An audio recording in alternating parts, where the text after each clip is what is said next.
Today we're tripping in Watford. We want to show you the divine nature of mushrooms.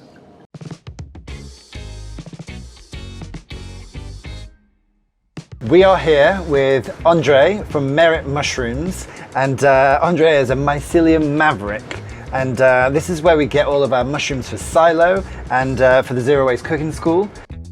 Andre, what got you into mushrooms and why do you love them? Yeah, so I've been around mushrooms my whole life. I absolutely love the idea of having mushrooms absolutely everywhere. They're below us and in trees, and there's huge mycelial networks which people don't even know about, and I find that extremely fascinating. Supermarket mushrooms taste of nothing, and when you do manage to acquire the specialty mushrooms like shiitake and shimiji and those ones, they're imported from Asia and from Eastern Europe, I believe. And that just seems a shame because we have everything to grow them here in the UK. Yeah, absolutely, Doug. You know, a large majority of mushrooms are heavily imported from Asia and from Eastern Europe.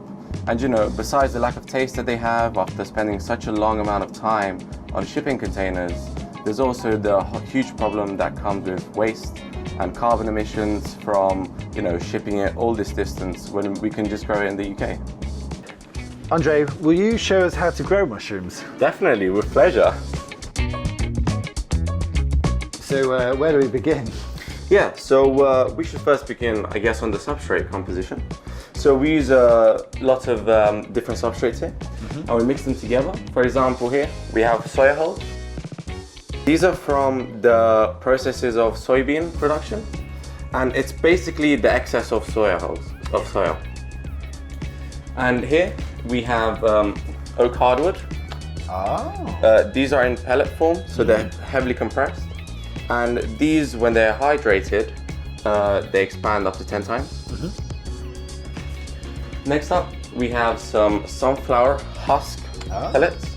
So these are all like waste products from like industrial agriculture? Absolutely. So these sunflower pellets, they come from husks, which the sunflowers are used to make sunflower oil. Oh, right, I see. Yeah, so basically these would just be the byproduct and they would just be incinerated. Yeah. But here we can utilize them to our benefit. Beautiful. And the last one that we use mainly here are straw pellets. Yeah. So this is just chopped straw and it's just pelletized, so we can work with it nice and easily. Amazing. And yeah, each of these, we can combine them and we can make a perfect mushroom substrate depending on the species. You guys are so zero waste. We try to. We have a composition of mushroom substrate. So this is just the dry form and it's a mixture of the substrates I showed you earlier. So here, Doug, this is our homemade pasteurizer, and those bags that I showed you earlier, we hydrate them and we put them in here and we let them pasteurize. Beautiful.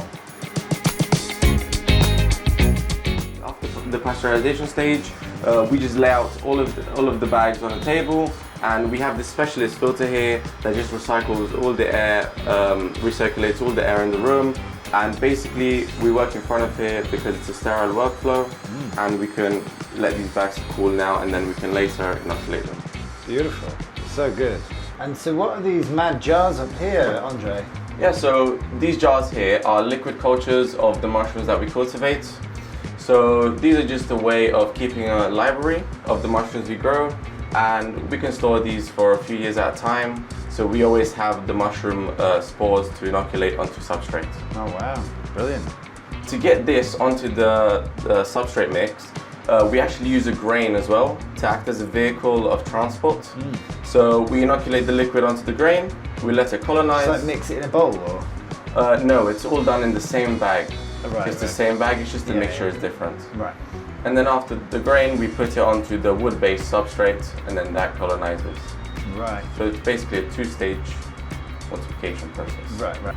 From the liquid, goes onto the grains. Yeah. And then from the grains, it goes onto the wood-based substrate. After we finish inoculating here, we take it into the dark room, the incubation room. Beautiful.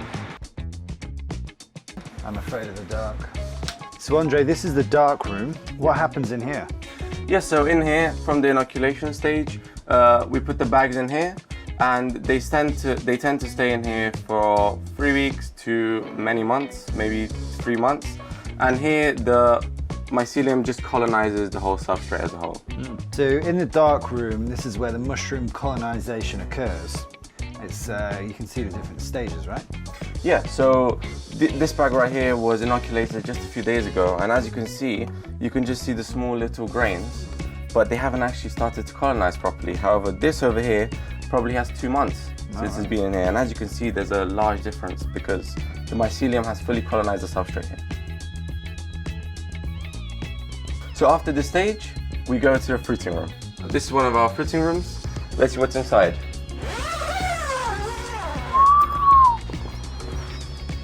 So you can see there's a wide array of colorful mushrooms here. We have the pink oysters and the yellow oysters.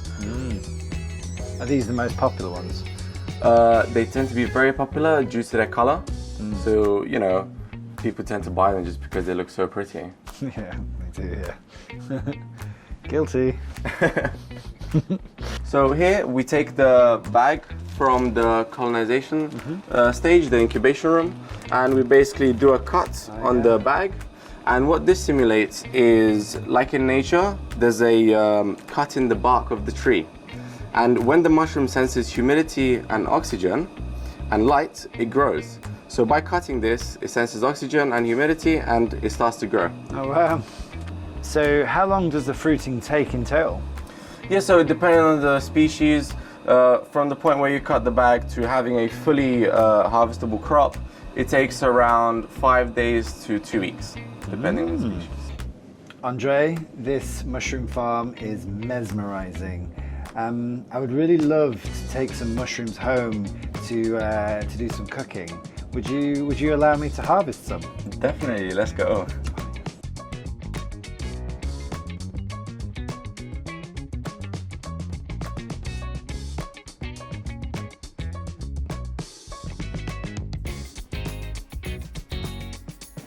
This is the greatest bouquet of any living thing I've ever seen.